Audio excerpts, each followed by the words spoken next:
change the subject now. The miracle birth. Jesus had no father. Okay, that's it. He must be God's son. No, not necessarily. Not necessarily. Let's go back and look at Eve. Eve is created out of Adam. So do you call God her mother? No.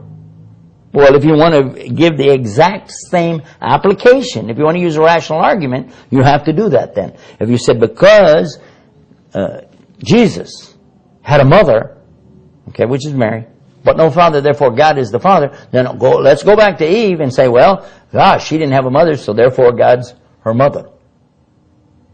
No. And even then, it's still no reason to worship Jesus, even if it was, which he wasn't, but still, you didn't worship Eve, did you? So why are you worshiping Jesus? And by the way, while we're on the subject of fathers and mothers, who was the father of Adam?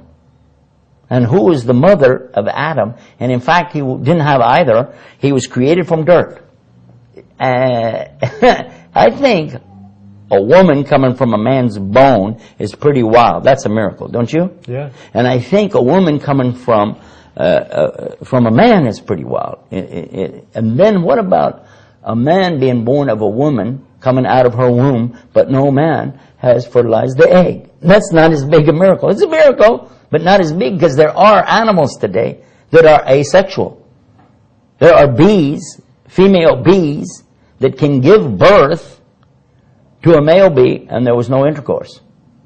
So, but how about this? And let's go to the big one. Adam had no father, no mother, came out of dirt. If you want to worship somebody based on their creation, Adam is in line. He's the guy to go to. Yeah.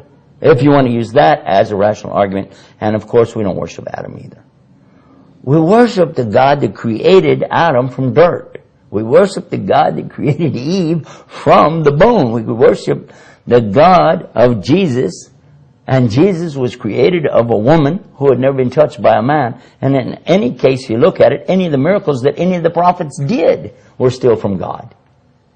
According to the prophets themselves, I don't do anything of myself. I do it by the one who sent me, the one above, the one in authority, the one who's the creator, the one who allows these things to be done.